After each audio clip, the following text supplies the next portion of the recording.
Assalamu Walaikum. Hello friends, how are you? Welcome back to my another video. In this video, I am going to show you how to insert sound effect in PowerPoint transition. Let's get started. At first, you have to go transition menu.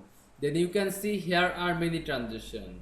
Click this drop down menu of transition effect. Now select any transition. Now I am select fracture. Now we can add sound effect on this transition.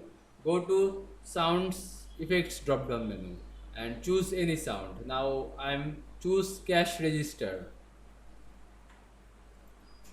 Now you can see I insert sound effect to PowerPoint transition very easily. I hope you enjoyed my video. Please like, comment, share and subscribe my channel. Thanks for watching.